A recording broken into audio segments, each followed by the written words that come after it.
Welcome to a special episode of World 1-1, everybody. We are joined, I am your host, Larry, the Nordic Beast, joined by my co-host, Eddie V.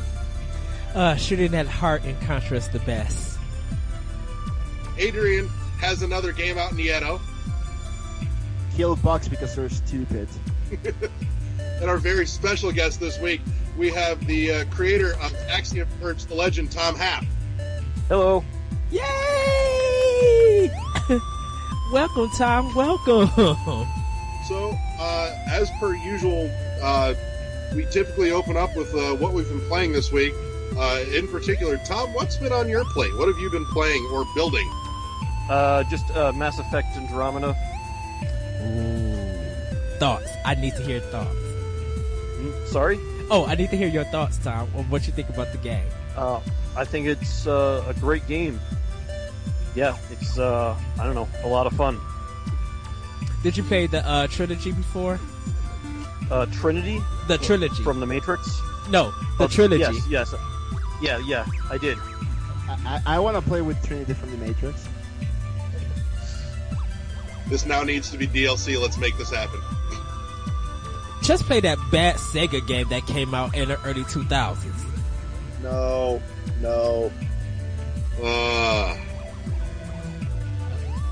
So lots of Mass Effect. I take it you're in the camp of it's not garbage, because I know there was a whole lot of hubbub about that, when that dropped, up until some patching came through. Yeah, I mean, I don't really know what those people are talking about. I can only imagine that they are from the set of people that never played the original Mass Effect, so they didn't know what to expect. Maybe they thought it would be like Zelda Breath of the Wild, or I don't know, Tomb Raider or something. Well, wasn't it most of the glitches people were talking about, like the facial recognition or something of the characters and stuff that everybody was complaining about? Yeah, I mean, it's not the best facial animation I've ever seen. But then again, I mean, the game is just absolutely enormous. I'm with a game like this where like the you can tell, like, at least with all the humans, that the faces are some kind of procedural generation, just like in the Elder Scrolls type series. If it looks on par with like Skyrim or Oblivion or something like that, that's pretty much as you would expect. I don't really worry because I don't play the games for the graphics necessarily. You play it for like the narrative, the story. Yeah, like generally just for like the narrative, for like all the RPG stuff, like getting the weapons and upgrading the character, and so on and so forth. I don't know, like being, having all the dialogue and just all the science fiction-y type things are what I care about. But I know, like, I guess a lot of people, I guess it kind of depends on what you like about Mass Effect. Maybe the people who like, the Call of Duty aspect of it, where it's a shooter, play it more for that, and they expect more wow factor from the visuals than they do from the actual breadth of the quests and the stats and stuff like that you can upgrade. And I don't know, it's just conjecture on my part. Well, it looks like just like you said, people who probably haven't played the trilogy or anything like that there's just something about it. I think a lot of people wanted to feel like a Mass Effect game, and for some unknown reason to them it doesn't feel that way. Maybe. I mean, I don't know. I mean, it definitely feels to me like, better in every way than the previous Mass Effect games. It improves upon like every aspect. I don't remember the facial animation from the previous games, so maybe it was great. I just don't remember in that much detail. I played the first game twice, and the other 2 games I played once each. Yeah. I probably ran through Mass Effect 2 and 3 probably about 3 times, like the whole game. Yeah. All right, that's cool. That's cool. I still got to pick it up because I do want to dive into that game. It's just one of the spring games winter holiday games that I'm missing right now. Yeah, there's way too many games came out all at once. So like I haven't yet played Horizon Zero Dawn. Oh, I have. Just because, like, I was busy playing Resident Evil 7, and then like Zelda came out, and then Mass Effect and like Horizon Zero Dawn was in between them all. So this whole spring has been like second Christmas. Dude. Yeah. I think I think I got most of the major games. Oh, go ahead, Tom. I'm sorry. Yeah, no, I was going to say, like, I don't remember what did come out for Christmas. Titanfall 2, Infinite Warfare, Battlefield 1. Oh my goodness, I really don't know. I stand corrected. This isn't second Christmas. This is the Christmas we wanted. Yeah. From almost 2 years ago. Thanks, E3, 2015. Right. Adrian, what have you been playing? Well, now that I'm finally back from the Land of the Dead, I've been catching up with Yooka-Laylee. You're going to hear my thoughts on that pretty soon. The beta for Dawn of War 3, Warhammer 40k, just started this weekend. I was playing with my friends. It's really fun. Didn't they just release that like out of nowhere? People were just like, oh. No. It was announced last year, late last year. Yeah, but people were just like, oh, it dropped. And, like, people are surprised that it even came out. Like, I think it's not out yet. I was just playing the beta. Right, the beta. It comes out next month. Right, the beta, but they didn't know that they dropped it. Like, people were just like, oh, this came out? And then I think nobody really checked their website. But me and my friends, we're like very big fans, so we've known for a while. It finally dropped, so that's like a good thing. So yeah, I was playing that. It's really enjoyable. I don't think I can buy the game next month because Mario Kart and Puyo Puyo Tetris are taking priority on my gaming list. Also, against my better judgment, I picked up Persona 5. Yes. So yeah, we'll see if I end up keeping that or I'm gonna return it. We'll see.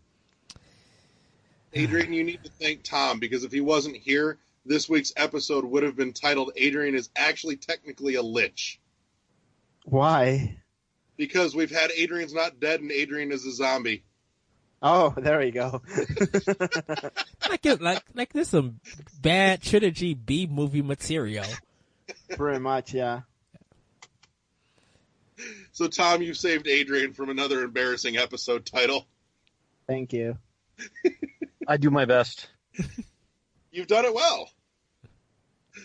Eddie, what have you been playing? Oh, everybody take a seat because it's going to be a minute. I played, just got Ghost Recon Wildlands for Xbox One. I started that up. It's pretty much the Division, the Division cross Watch Dogs 2. So it's an Ubisoft game. Expect nothing spectacular about that.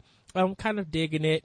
It's kind of weird because I played the beta and none of my beta information saved. So I'm just playing the game like brand new. Persona 5, I passed the first part of the game, getting further into it. Killer soundtrack. That soundtrack is so good. They announced that it's 110 songs on iTunes. Like the whole game soundtrack is on iTunes right now. Great music, something you could dance to. Still beautiful animation. So I'm enjoying that. Wonder Boy: The Dragon's Trap, I picked up. I'm almost done. I'm at the final boss. A review will be coming out for that game like real soon because it's not that long. For the $20 that I paid, it could have been a little bit cheaper, but I do enjoy it for what it is. Pokemon Sun and Moon, mostly Pokemon Sun, I've been grinding in. Picked up Miitomo, back up again with my new phone, so I'm trying to change my clothes and update stuff with that. Persona 5. Let's see, Horizon Zero Dawn. Everybody read the review, so like I said, I'm finished with that. I'm probably gonna go back to do the trial mode so I could like get a platinum for that game. I'm missing like 34% of that game right now, so hopefully I'll go back that, and then I'll be hooking my Wii U up to start on Tokyo Mirage Session, and start finishing Paper Mario Paint Stars or whatever that Mario game is. Color Splash, sorry. And I still gotta load up my Nier Automata so I could start that game because I feel like kicking some tail in the platinum game. Right on. Had a real short list of stuff I've been playing just because I've been busy with other nonsense this week. Got a chance to finally play a little bit of the new drop shot mode on Rocket League, which is really fun. It just took brilliant. It is brilliant, yeah. I like it. It just took me a minute to get my bearings on what the hell I was doing. But beyond that, no. Stupid fun. Love every bit of that. Yay. Give me all the Rocket League. What's what I've been playing? Played a little bit of Bugs Are Stupid yesterday when I downloaded it. The wife's been playing it too. For those that don't know, that's Adrian's fancy new game that you can get on iTunes and Google Play. So go get that for 99 cents. It's better than a double cheeseburger. So I know this is just an audio podcast, but if you could see my face, I'm actually smiling. Yeah, he has a beautiful smile, everybody. Dinked around off and on with a little bit of Graceful Explosion Machine. What else have I been playing? I'm sure I suck at that game. I don't remember. I did actually hook my Wii U back up and was fiddling around with Axiom again in light of this week's show. And I was quite pleased, as a matter of fact. I got $10 of fun money because I've got a running thing with my wife right now because we're trying to teach the baby to sleep in her own bed. And I told her, I said, all right, here's the deal. For every night that you don't make an effort to try and get her to sleep in her bed, I get $5 of fun money towards my video games fund, and it's double on the weekends. So I got $10 banked, and I was wandering around the mall, and I walked into GameStop today, and lo and behold, there was the Steelbook edition of Axiom Verge on PC. I'm like, yep, that'll be mine, thank you. So that's been my games of the week. Beyond that, the main meat of our show, the reason we're all here, and that I'm sure most of you are listening, because I suspect we've probably picked up a handful of people that have never been with us before, and thank you for that. Tom Happ here to tell us, anything and everything to do with Axiom and everything else that's coming beyond that. So, Tom, for anybody that's listening that hasn't picked it up and isn't familiar, throw us the elevator pitch for Axiom. It's a good enough place to start. It's a retro side-scrolling action adventure Metroidvania science fiction extravaganza. I get right behind it. That's crap. The perfect elevator. Yeah. So how did you sink into doing Axiom? I mean, was there something that was, already just kind of crawling around your brain going, this is the game I have to make? Or was there more, I want to make a Metroidvania game and just kind of piece it together from there? It pretty much evolved. Like I sort of, my original idea was I just wanted to kind of take my favorite elements of every 8-bit game that I enjoyed. But it was kind of like, as I made it, it became more and more like a Metroid type of game.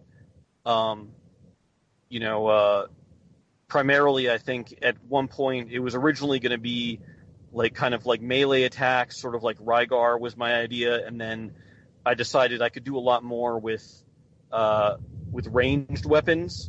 So then when I made the main attack be a ranged weapon, then it started, all kind of like converging towards Metroid-like experience. When you was thinking about it, were you thinking of like almost like Castlevania 2, Simon's Quest, where it's kind of still of a Metroid game, but the text was ranged? Did you have that mindset first and then switch to Metroid, or? Yeah, I'd say like a little bit. Yeah, like I I wanted there to be like a little bit more dialogue and that kind of thing. I don't think I ever wanted there to be a currency like Simon's Quest has, but definitely more of that kind of thing. It wouldn't be a whip, but it was going to be something like that, and it just ended up changing. Even the visual style ended up changing at one point, where I realized that it was a lot for this type of game that I was making to have all of the backgrounds be kind of composed of these blocks that each had different properties. So I even went and kind of like changed how the environment of the game looked at one point, where before that point it could have looked more like Castlevania or Blaster Master or Rygar, but then it like decidedly took a shift for looking more like the NES Metroid. Well, I was looking at it, and you might see like NES Metroid. It kind of reminded me of Batman, the game from the movie that Sunsoft made. It kind of gave me that visual feel to it. Like even with listening to the music, I was just like, this is Metroid meets Batman. Yeah, well, that was a beautiful game. It does, and Axiom Verge does this too, where it makes a use of black in almost every tile and every background. Yes. So it's a very like stark comic book kind of style where there's black and then there's the light color, so it's there aren't too many gradations, and that's sort of like the Axiom Verge vibe too. Is there's a lot of black and just completely shadowed areas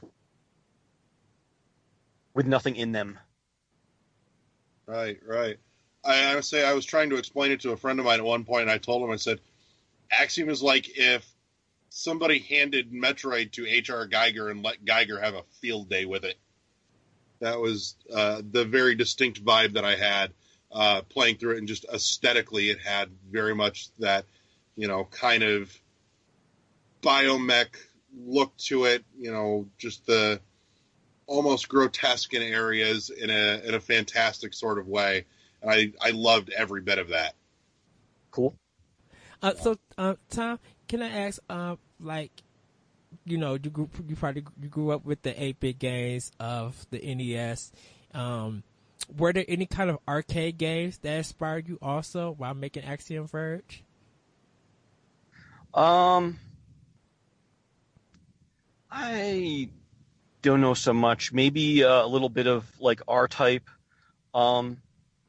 is in there, but not overtly. A lot of, I think I'd say like a lot of my weapon inspiration comes from shoot 'em up games like R-Type and Thunder Force and whatnot, but those aren't isolated to just the arcades.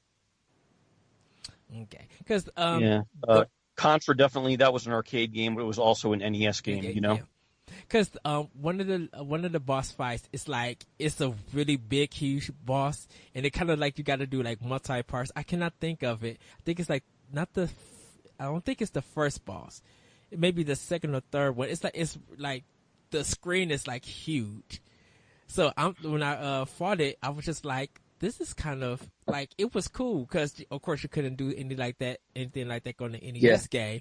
But I'm looking at it, I'm just like, this feels like an arcade game almost. Like it kind of felt like I wanted 3 other people to join me to fight the boss. Yeah. Well, I mean, I did look a lot at like Metal Slug and just kind of like, I'm not good enough to play through every Metal Slug and get through all the bosses, but I would go on to YouTube and like look at at the playthroughs people do on there, and just see like, if you notice, all the bosses in that game have individual animations, and when one part is destroyed, like something will open up and come out of the boss in another part. And that one boss, I kind of wish I had done it more for other bosses too, but that one boss is sort of like that, where there's multiple stages to the boss's body, and just like the level of aggression that he has as you destroy more and more of him.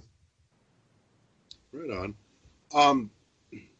One thing I want to ask, because playing through it, I was genuinely shocked and impressed at how much story is there and how much that story really sucked me into wanting to play more and go, what happens next? Which is not something that you usually get a whole lot of in a Metroidvania game. I'm curious as to, where that story came from. Was there a driving inspiration behind that? And, how fleshed out was it in your head when you started this versus when you finished? The story, I guess, is kind of like, it's meant to be a little bit like, the old Farscape TV show / Buck Rogers, where the character is brought to an alternate world. I'd say there's a lot of influence from Alistair Reynolds and Greg Egan in there, between all of the nanotechnology and the references to like computable worlds, and how the weapon is basically works as a kind of cellular automata modifying the physics of things. Right.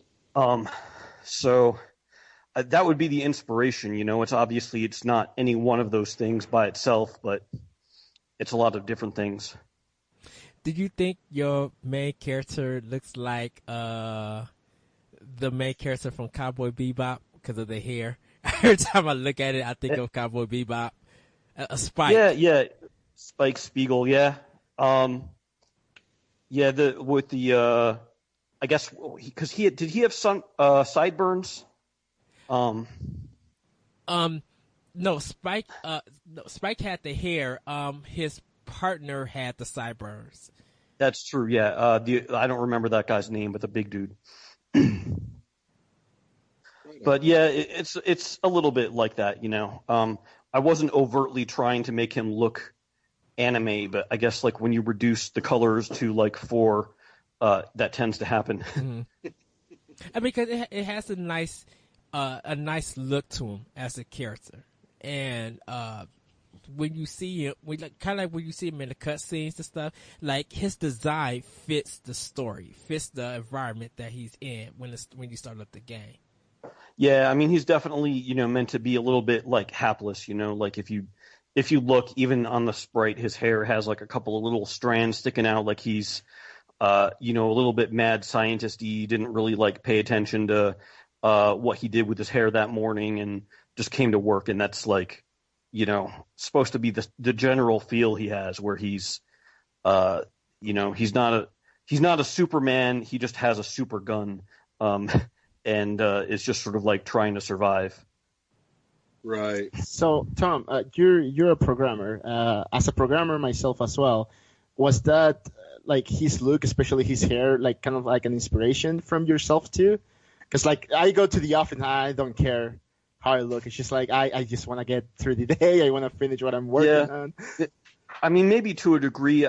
I don't know. Like generally, like I've got this. My hair is kind of weird in that I don't really have to do anything with it. It just like forms into its own shape on its own. So, but I guess like a little bit, if I like wake up, straight out of bed, like it'll be like that. So I kind of have. Okay. How did you like when you was designing this character? Like, did you have to have like a lot of rough draft and art before you made a final decision on how he looks? Yeah. I mean, I had a lot. Like originally, before I mentioned Farscape, like originally I had him looking a lot like John Crichton from Farscape. And he actually had like a black shirt and black pants. And he didn't really have like that puffy of hair. It was kind of close cropped. And like things just changed as I went on. I was like, well, like Crichton was always sort of like, he's supposed to be a scientist, but he was a little bit too badass. Like you don't believe that a scientist can actually do the things he does. So like I tried to make the character look a little bit more hapless. And I also had to change his color palette because like because the background was so dark and black, any black on the character would blend right into it. So, I gave him the red shirt and the pants I think are brown or gray, and I also made the hair bigger to make his head stand out more and like just have more character, because otherwise you sort of in that resolution you just sort of would lose. A lot of games have the generic male, which is kind of what John Crichton is, but you kind of lose any of that at the 8-bit resolution. So you have to exaggerate a lot of things, and I did that to the extent that I was willing to do it. I didn't want to make him cartoony, but I did want to make him relatable even at the pixel level. Okay, I think it came through great, especially once you picked up the lab coat. Looked fantastic. He had that distinct scientist, like he got pulled out of the lab and he's suddenly having a real bad day kind of thing going on. Yeah, and that's kind of like his generic look is with the lab coat. The reason he doesn't start with the lab coat was just so that I could have the lab coat be as an upgrade and like have you have that feeling of like, oh, cool, I'm upgraded. But that's, how I imagine his avatar is always having a lab coat on. Kind of like getting like a new Samus suit, a new suit for Samus, I should say. Yeah, and it changes, little spikes or whatever come out of the shoulder pads, and you feel like, oh yeah, she's got more, badassery behind her now. Definitely. So, I mean, and the upgrades throughout were phenomenal. I'm curious how you came to the idea of glitching as a power or as a mechanic. It was kind of I didn't immediately come across it, but development on the game, I was working on it for like 5 years part time, and it was actually like a year and a half into things that I was trying to think of like, well, I mean, what can I do to make this game special? Like I was initially thinking about like the secret worlds and Super Metroid. I don't know if you ever, or in regular Metroid, if you'd ever tried like the wall walking trick and you could go outside of the map and find these basically like misinterpreted areas of data that would let you go through them. And I was like, well, is there some way I could make that a part of the game? And then I started kind of coming up with other things, like, well, there's also the Game Genie and its passwords and all kinds of things. I just started thinking of more and more things, and it was basically like there were so many glitches that I could think of that it was sort of like they're not all super useful, but they're interesting. So like I kind of combined everything into that one gun. Like that glitch ray can glitch things, but it's a different effect on each monster, so that not all of them do something useful, but they should all give you like the feeling of like it's a mistake, not meant to happen, and kind of like give it like that colorfulness and also give you a reason to try and glitch everything to see what it does. Right. I on the back of your comment, 5 years developing, at least part-time, wanted to touch on one of the listener questions that popped up was, which platform was the most challenging and which was the easiest to bring Axiom Verge to? Well, I developed it for like PC and PlayStation 4 pretty much simultaneously. And the other platforms were more of like I actually had to hire people to port them because like in the case of Wii U, for instance, there's no the library I used, Monogame, there's no version of that for Wii U, or there wasn't at the time. Yeah. Because Unity was big. Unity was big on Wii U, on the Wii U platform. Yeah, and so I didn't, I never used Unity, and I'd say the most difficult one would have to have been the Vita one, because it was like we were contractually obligated to launch it on Vita as a requirement in return for like Sony's funding, and Sony had thought that they would have Mono Game ported and running on Vita, but it actually wasn't, and it took about a year for Sickhead Games to get it to the point where it could run on the Vita. So the Vita launch of the game was delayed about a year, and that was the most challenging one because like not only was it the platform is of the ones I launched on, it has like the least memory, the lowest resolution, it had the most problems to overcome, and it was never perfect, but it also had at the same time like a lot of passionate fans that were like, we just want this for the Vita, and you promised us the Vita, a year ago or more, so where is it? Like, why are you taking so long? And there was nothing I could do about it, other than like wait for the Mono Game port to finish. Well, was it weird that you say, because when you said that you was from a contract with Sony to bring it to PS4 and Vita, was it weird to see that they were using two different like development kits? So for you, in order for it to work on Vita, you kind of, I want to say you kind of it felt like you had to restart from the bottom even to get it to start. Like, did it ever feel like that way? I mean, like, no console iteration ever ends up using the same development kit until like now, when they have the PlayStation Plus and the Xbox Scorpio or whatever it is. But so like I wasn't expecting it to be the same. I was kind of surprised that it even could work at all on the Vita, with like a lot of the shader effects and stuff I was doing. But I guess the only surprise I had was that, I don't know what the situation was, like why they didn't have the C# like engine running on it to begin with, because they had the PlayStation Mobile, which was like a limited version of C# that could run, and it was restricted in the amount of memory that was available. And like I was kind of thinking, can't you just use that and like remove the restriction, like the memory restriction?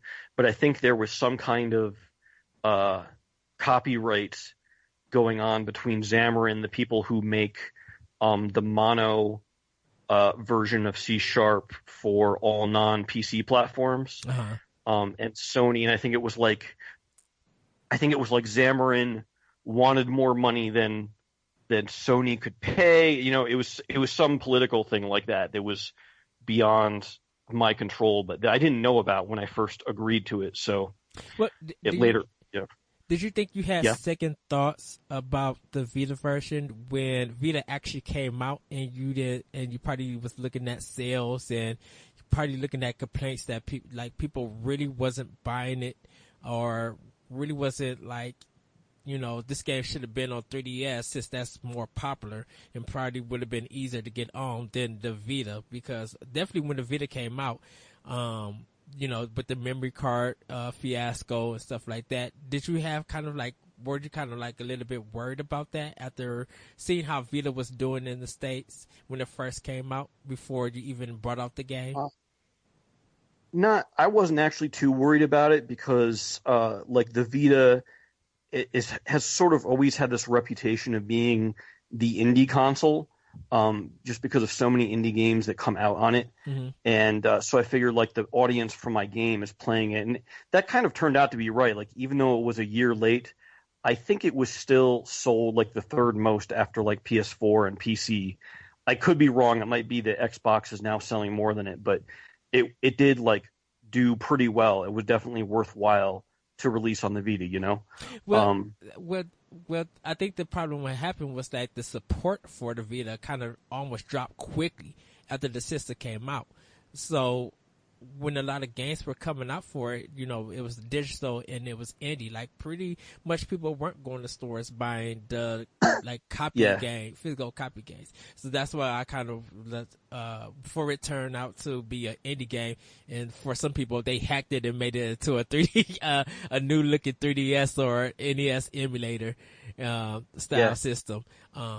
So it was just that kind of worrisome, because I knew it was coming out for PS4, and I knew that was a very big deal for Sony. But like the Vita one, I was kind of worried about it, because when it was announced that it was going to be delayed and people got upset, it was just like, well, you guys probably want to play this on the console first before you make any decision if you want to double down and get it on Vita or get it on PC. Oh. Yeah. So actually, a funny story about the whole Vita stuff. I everybody that knows me knows that I have very strong feelings against the Vita. Just listen to any other episode; I'm pretty sure you'll find it. But I remember when I saw Axiom Verge that it was coming to Vita, I was just like, oh man, this is great. It's finally a reason for me to use my Vita. Like I've been dreading the moment. Since the moment I bought this console, I've been dreading it. So I was super excited. Wake up the morning of the release date, turn on my Vita. Oh, it doesn't have any juice. All right, let's let it charge.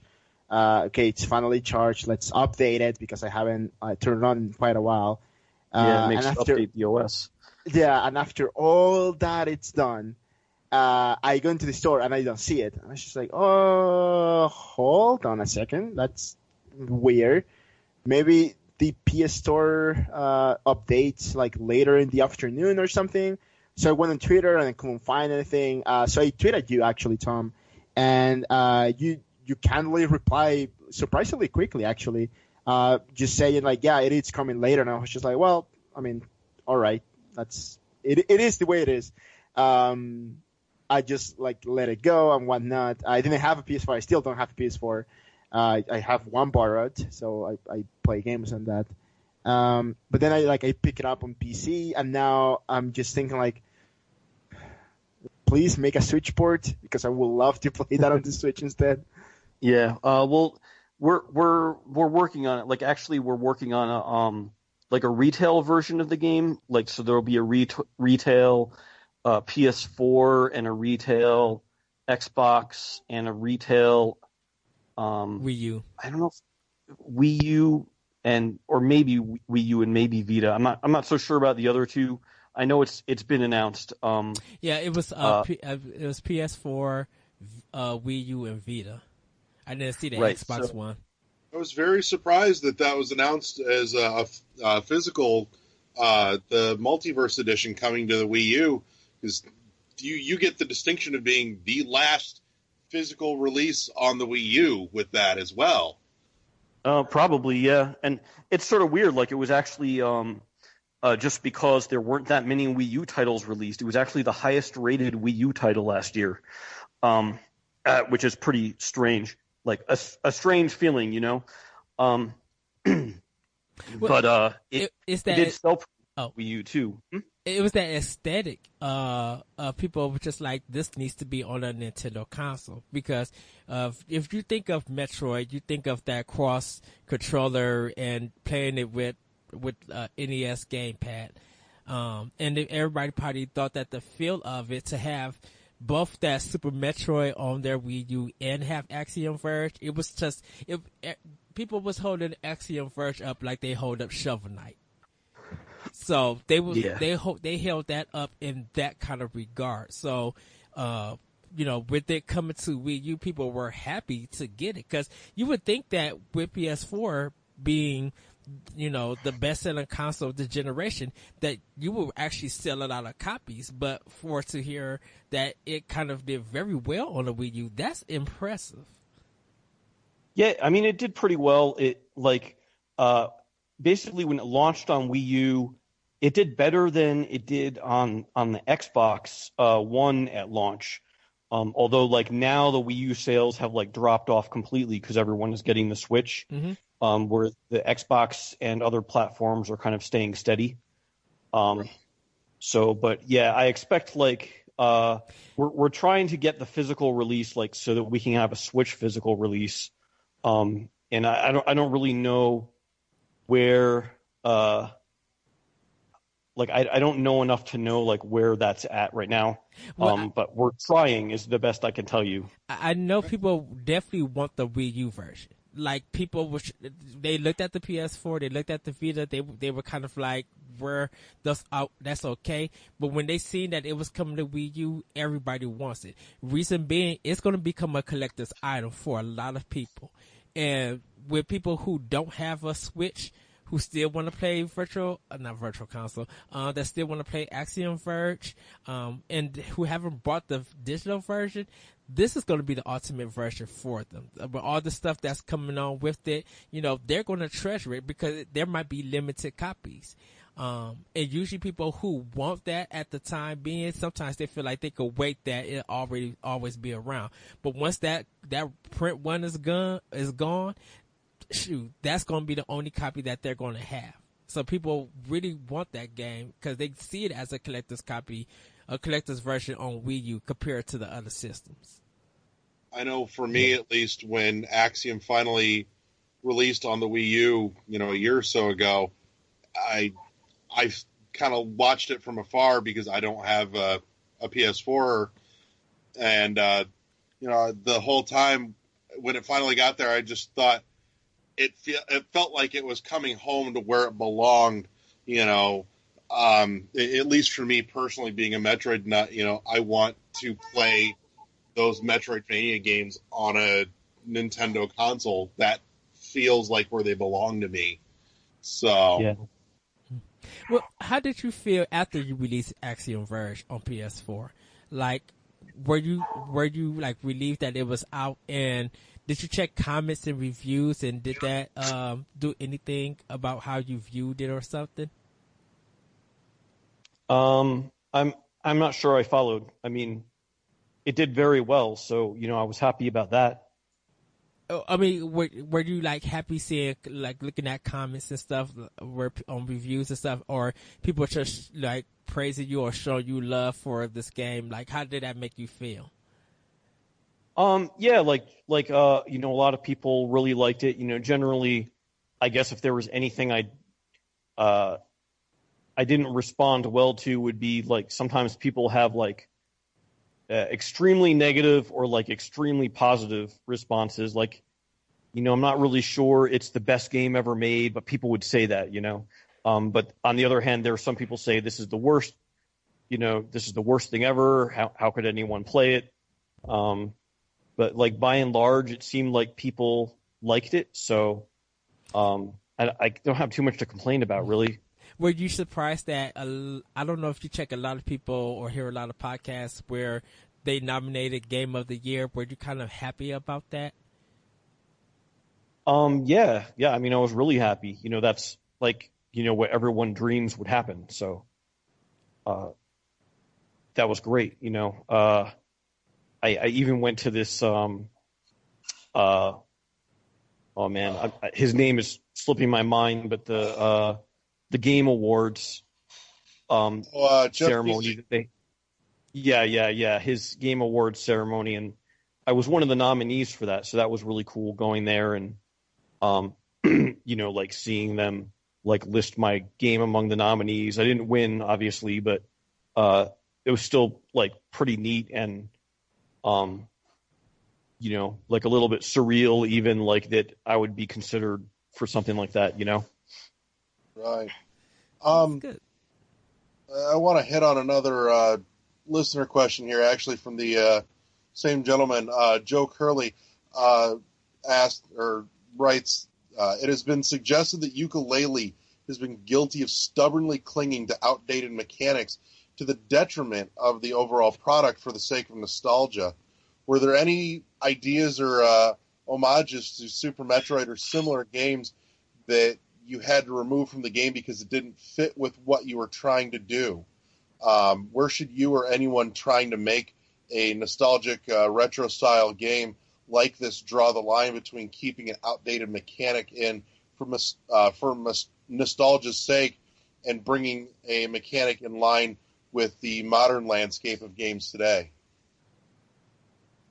I think I don't know. I think you sort of have to like feel around for it. Most of the grievances of those old games are, what we call like quality of life. Like they're just these like annoyances that don't help the game. For example, if you make the game so hard, you can never get anywhere in it. Like that is just that was from the origin of console games, coming from the arcades, and they would make them hard so that they would use more quarters, and then game designers used the same techniques on the console where it made no sense. So like that kind of thing. I don't make it so that you lose all your stuff when you die. Like it basically saves everything, and the only penalty for dying in Axiom Verge is just that you get returned to the last save point. Just like, there's assorted other things like that are, I think they're just like little, you take them for granted in games nowadays, but, back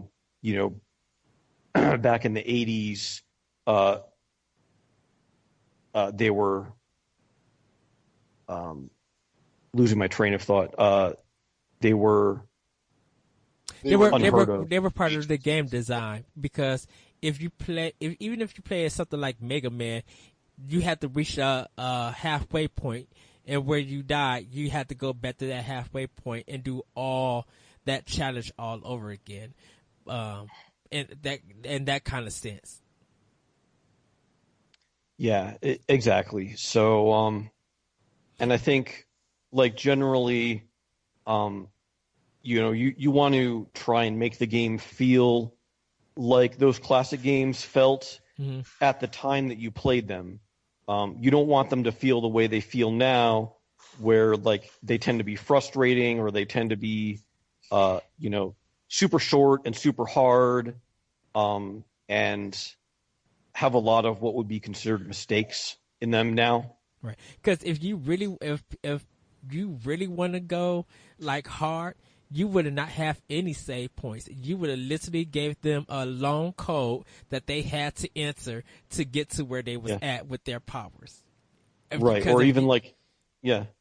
Exactly. Or if you look at Rygar, there were no codes or saves. Yeah, you literally had to play that whole game straight. Yeah, in one sitting, or just leave your Nintendo on, which is I think what I did. I actually beat Rygar in one sitting. That and Bionic Commando, I beat that in one sitting. Oh my goodness, what was I doing back as a kid? Eddie's just a glutton for punishment, though. That's why he goes around playing things like 1886 The Order. Hey, I struggled to do Deadly Towers back in the day.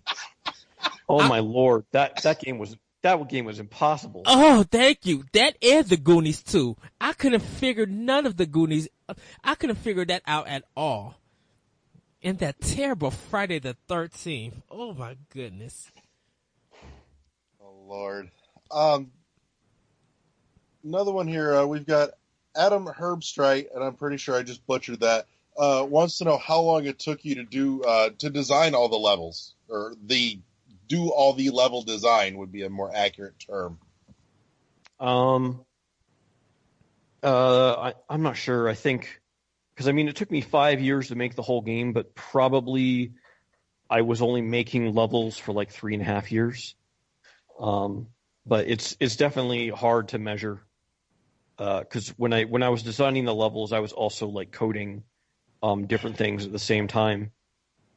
So you kind of like design them and then code them after the design. Just because like like I'd code one area and then or I'd design one area, but I'd also be like coding the items and stuff you needed to get and use in it. Mm-hmm. And then that would affect the design, and I'd have to like wait until I coded the next thing before I could actually design it like around it. Otherwise it might not work the way I thought it would. Right. Okay. We've got one here from Joe Granado wants to know if you would take on the challenge of porting a light version of Axiom Verge to the NES with their impending NES Maker tools. So they are creating a tool set to essentially, demake games down to something that would actually run on an NES. I have no idea. It seems like something, if they're doing that a fan will probably do that without me having to do anything. Yeah. They would have to almost like redesign it because, like I said, that big boss level, they would have to kind of shrink that down, and that might be hard. Right. Question for myself, actually, or comment. I'd love to hear your thoughts on the music and the sound design for Axiom. I absolutely fell in love with the soundtrack. It's got a very alien hint of haunting, but definitely more driving than stuff like Metroid, where a distinct influence is felt. And I'm curious, was it, where did the music come from? How did you settle on this is the sound? I don't know. That's pretty hard to explain. I mean, I'd say a lot of it is based on just kind of like the electronica that I like to listen to. Would you say something? Would you say something like Double Dragon for NES? Because that it kind of has that feel and that sound. Or maybe I don't know, maybe a little bit.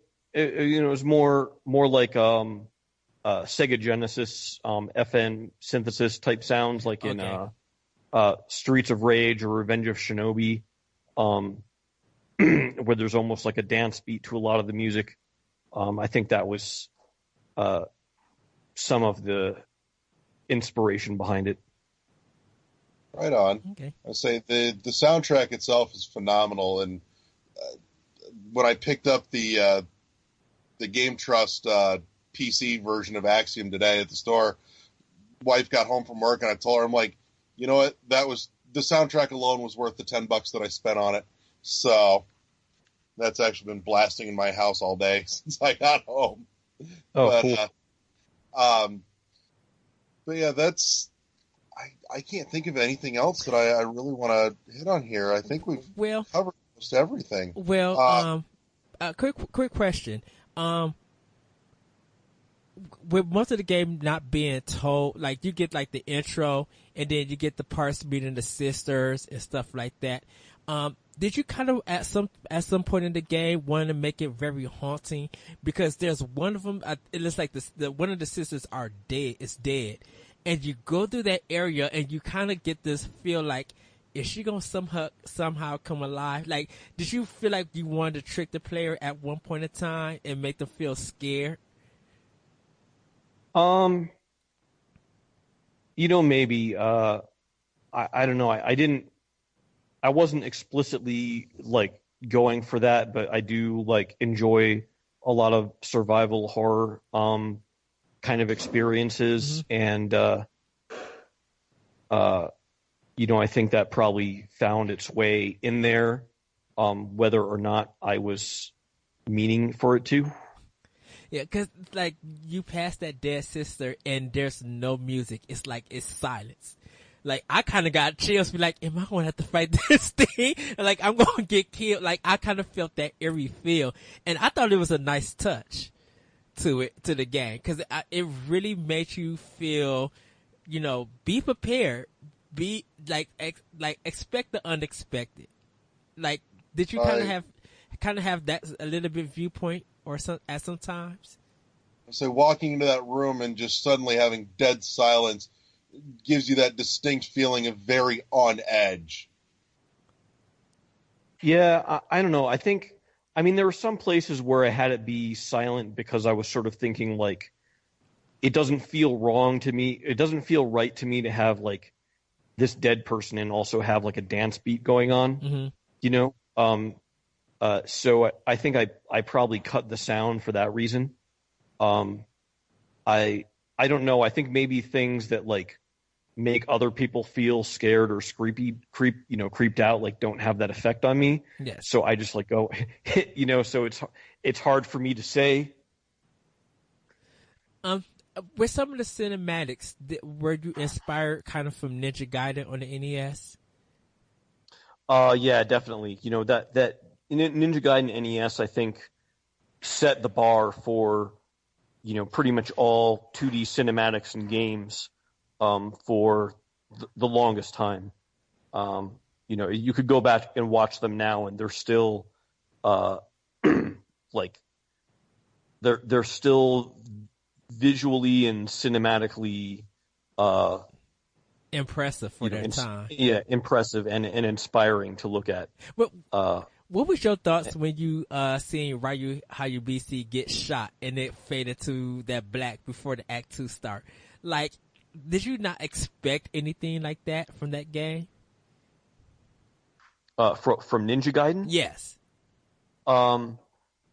Yeah, I mean, it's sort of like, well, there was a little bit of like cognitive dissonance, I think, because like, you see the characters in these cutscenes, and I think it's like Irene shoots you, and then you wake up in the dungeon, and it's kind of like how did this happen? Yeah. What was the transition between the two places? Did she like drag him down there, and how did she manage to do that? Just because it was, you almost get the feeling the cutscenes are just made completely separate from the actual levels, so it doesn't actually have to connect. Did you think you would have liked to recapture that in Axiom Verge? Has that ever like crossed your mind or anything?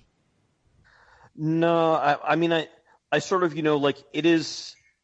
it can never be completely realistic because it's 2D, so yes. there's no going into the third dimension in there, and like you jump to get places instead of like walking around in the third dimension is kind of what jumping gives you in these games, so you have to jump super high.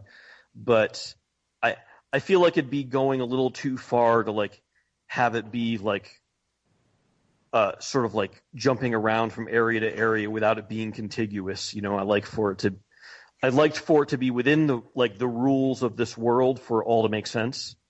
Okay. Fantastic. So, well, can I ask one more question? I'm sorry, Larry. Just one more question. Got him. Go for it. If someone was to animate this into a miniseries, what style of animation would you like to go see? Would you like to see something like Transformers, or something like Cowboy Bebop, like that kind of style? Like, how would you like to see a four-part miniseries of this game be animated, or even in CGI? I should say. I don't know.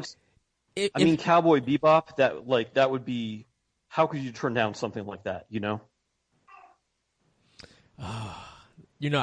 would pay $20 for that DVD or that Blu-ray to see it. Honestly, I think there's enough story in there that a little more writing that could be fleshed out easily into something, cinematic worth watching and worth telling. Or has anyone even addressed you about that, of making a movie or making something animated about Axiom Verge? No, nobody has. Wow, that's shocking. That's almost criminal at this point now that I've got the thought in my head. So, Tom, what's next for you? Obviously there's some more happening with Axiom. Like you said, working on bringing it to Switch. You've got some physical releases coming. Is that all that's on the horizon that you're looking at now, or is there something that you're cooking beyond Axiom? Is there a sequel, or is there something brand new? There's something that I'm cooking up, but I can't say because Dan Edelman has threatened my life. Yes. I'd tell you, but then he'd have to kill me. Is kind of how it works. For those listeners, Dan Edelman is the former director of like the Nintendo Indies, like the Nindies at Nintendo. He left the company and started his own. He actually posted a picture on Twitter with the Axiom Verge banner. I think it's at some kind of conference or a con or something. It was just like sometime like last week. I don't know. Yeah. There was a convention in Kuwait, over in the Middle East that he's attending. I think it's over now, but I almost went, but I decided it wasn't really worth it, and he was going to go anyway. So, but yeah, he's there representing Axiom Verge and Chasm and Mages of Mystralia. Oh, that's cool. How was your relationship? Is it really good? Like, were you really impressed by his business sense and direction? Yeah. Yes. Yeah. Definitely. I mean, I'd say in terms of, I'm probably like at least twice as rich as I would be without him. In terms of like, just like the contracts he's gotten me and the deals he's worked out. Without him. It would just be way too much for me to handle. So because did he help you get a team to do the Wii U port? Because I'm impressed on the people that you guys got or whatever if that happened to help you to help you port this game. Like, I was really impressed. Yeah, that was Blitworks. And pretty much anything that's a contract like that, Dan will handle. Because it's. Like, my experience is all in game development and anything like that that's like legalese, business type things. Mm-hmm. Trying to like play hardball with people to negotiate the best deal. That's what he has been doing for many years. When he used to work at XBLA, then he worked at Nintendo, so he like knows he knows what the other guy is doing. Is thinking, because he's been the other guy before. So he helps out with all of that. Were you impressed when you played the Wii U port? Because I don't know if you played it like from start to finish, or if you had your hand during that development. But when you was playing it, did you be like, "Wow, these guys got it locked down"? Like, were you impressed or anything? Oh yeah. I mean. And the Wii U port is the only one with that second screen that has the map screen, built into it. So it is, to me, that's like the most full featured one. There's no achievement, so people will knock it for that. But it is like, I feel, just because of that second screen, it makes the Wii U like the most fleshed out of all the versions. Yes. Oh, that's cool. Have you ever thought about doing a 3DS port of it? Oh yeah. We looked into it. We even had a guy like start to port it and like kind of estimate, but like there's a few things, like the screen resolution is completely wrong for the 3DS, and the performance of the 3DS is like barely enough it could play the game, but all the stuff that I do as like shader effects and stuff would need to be done as like, like you were given the example of the slug boss, right? Yes. Like, because there isn't enough resolution to zoom out the screen when on the PS4 and on the Vita, even when it zooms out, the screen for that becomes like 960 by 540, and the 3DS is like 400 by 240 if you have the 3D on, and 800 by 240 with the 3D off. But either way, it doesn't give you enough to be able to do that. You'd have to like redesign that whole encounter, and so there were a lot of things like that were like, we're not sure if we should do this. And then like the Switch was announced, and then we were like, well, is the Switch going to be the new 3DS? And we were kind of thinking like, well, is there a reason to get a 3DS if you have the Switch, So that's why we kind of the 3DS still has like quite a bit of install base, right? And like many people I know personally are like, oh, I have a 3DS, I'll just keep it picking games for it while what I can before moving on to the Switch. For one, I moved from my 3DS. It's somewhere around the house. One of the backpacks. I don't even remember where it is. I carry my Switch with me all the time. So if you're looking for, I want everything to be on Switch, just because I want to play everything on the Switch now. Exactly. Yeah. That's exactly my same thought. So if you're looking for boats, my boat goes to a Switch version, please. Well, Tom, have you looked at Contra 4 for DS, or is it? Yeah. Would you make a style game like that for the 3DS? If you had a team and you had a nice budget, would you make something like Contra 4 style, or something like Gunstar Heroes, something like very small that would fit the 3DS? Like, have you ever thought of making a game for 3DS? I've thought of it. Like, I used to make GBA games like way long ago, and like that was a lot of fun. Just because just like messing with that kind of hardware is a lot of fun, and I think, I don't know, I think I would enjoy doing it if it didn't cost me anything. Like, sure, yeah, I wouldn't mind, but I don't know. On the other hand, like, I kind of feel like if I'm going to spend my time making something, I want to make the one thing that's in my vision to do the best on, and I'd rather like have some other team, like if they like really want to make the Gunstar Heroes 3DS type game, like let them make it and not like have me be in their way, you know? Okay. Fantastic. Tom, is there anything that you want to close on? Anything that you'd like to put out there for anyone that has or has not played Axiom yet? Man, the possibilities are endless. Yeah, I'd say like just keep your eyes peeled. The physical edition should be coming. In 2017. We're hoping this summer. We definitely don't know about the Switch version yet, but we want to do that. We're going to do everything we can to try and make that happen. So, actually, I hate to interrupt. I got a quick question on that. It just popped into my head.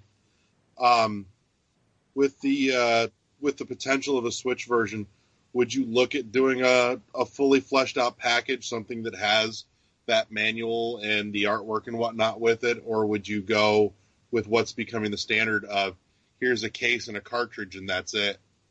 No, there definitely would be a manual in it. Like, I think what we would at least do what we're doing for like the PS4, where I think there's a manual, and I don't know if it has the soundtrack. You'll have to look on the page, but it's going to have like a separate DVD.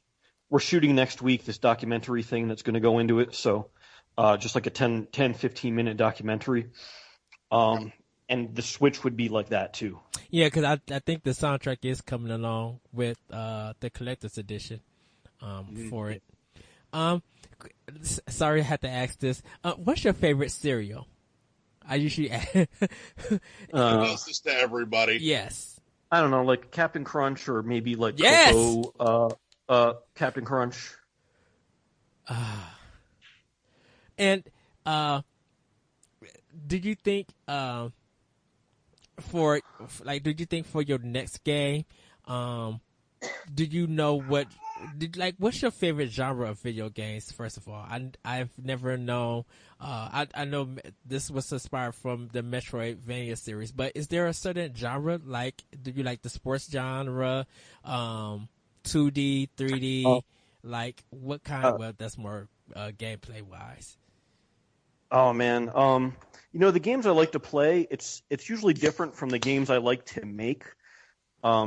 Like usually, because I always spend all day making retro games, so like when I play games, I usually want to play like these AAA, like I'm playing Mass Effect now.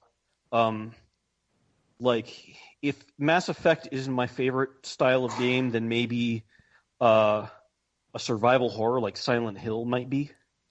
Ooh. Did you like Silent Hill 1? I can't get into that game. I tried so many times and I can't do it.